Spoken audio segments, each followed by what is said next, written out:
বর্তমানে ২ সপ্তাহে যুদ্ধবিরতি চলছে।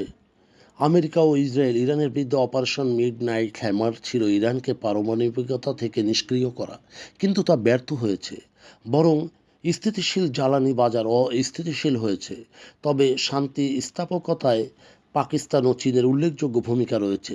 চীন তেহরানকে যুদ্ধবিরতিতে অর্থনৈতিক চাপ কৌশল ব্যবহার করে এবং পাকিস্তান এই সংঘাতের পক্ষের স্বার্থে সম্পর্কযুক্ত দেশগুলির সাথে বিশ্বাস ও ভৌগোলিক অবস্থান কাজে লাগায় যুক্তরাষ্ট্রকে অনেকটা পেছনে ফেলে ক্রমবর্ধমান চীনের দিকে সবাই তাকিয়ে থাকে।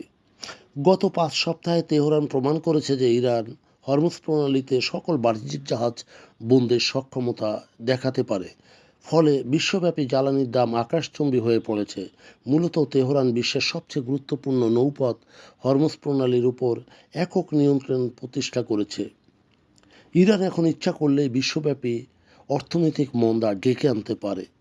ডোনাল্ড ট্রাম্প ও ইসরায়েলের নেতানিয়াহু ইরানে আভ্যন্তরীণ জনবিক্ষোভকে কাজে লাগিয়ে যে বেসামরিক অভ্যুত্থান সৃষ্টি করতে চেয়েছিল সেটি ব্যর্থ হয়, কারণ ইসলামী বিপ্লবী গার্ড বা আইআরজিসি ছিল রাষ্ট্র ক্ষমতার উপর প্রভাব। বরং কট্টরপন্থীরা এই সুযোগে রাষ্ট্রযন্ত্রের সকল শাখা থেকে উৎখাত হয়েছে। ইরান এখন শুধু এই যুদ্ধে টিকে থাকেনি, বরং আগের চেয়ে বেশি সামরিকায়ন ও সুপ্রতিষ্ঠিত। এই যুদ্ধে আরব দেশগুলি ছিল খুবই শোচনীয় অবস্থায়। তারা আশা করেছিল মার্কিন যুক্তরাষ্ট্র ইরানি হামলা থেকে রক্ষা করবে, কিন্তু সে নিশ্চয়তা ব্যর্থ হয়েছে। মার্কিন সামরিক ঘাঁটি থাকা সত্ত্বেও ইরানের মিসাইলের কবল থেকে সৌদি, কাতার, কুয়েত, আরব আমিরাত বা দুবাই কেউ হামলা থেকে রক্ষা পায়নি। বরং উপসাগরীয় দেশগুলি বুঝতে পেরেছে যে শুধুমাত্র মার্কিন ও যুক্তরাষ্ট্র বা ইসরায়েলের সাথে মিত্রতা স্থাপন করলেই তাদের নিরাপত্তার রক্ষা কবচ হবে না। এখনকার যে দেশগুলো আছে আরব দেশ বিশেষ করে, তারা এক অনিশ্চিত ইরান এবং মার্কিন মিত্রতার সেতুতে আটকা পড়েছে। তবে এবার ইসরায়েলিদের মার্কিন পাইলট উদ্ধারের র্যাপিড প্রক্রিয়ায় ভূমিকায় রিপাবলিকান ও ডেমোক্র্যাটদের মধ্যে বেশ জনপ্রিয়তা অর্জন করেছে।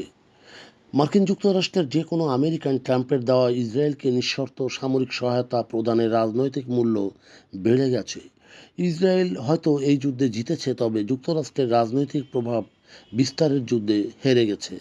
২০২৬ সালের আন্তর্জাতিক যে পরমাণু সংস্থা, সেটি তাদের যে প্রতিবেদন ছিল সেখানে ইরানে কয়েকটি পারমাণবিক বোমার ইউরেনিয়াম থাকার রিপোর্ট দেয়, যা ইস্পাহানের মতো ভূগর্ভস্থ স্থাপনায় মার্কিন এবং ইসরায়েলি হামলায় ক্ষত বিক্ষত করা হয়। তবুও সেখানকার সেই ইউরেনিয়াম অক্ষত ছিল। হয়তো ভবন ধ্বংস করা হয়েছে, কিন্তু ইরানি মগজ ধ্বংস হয়নি।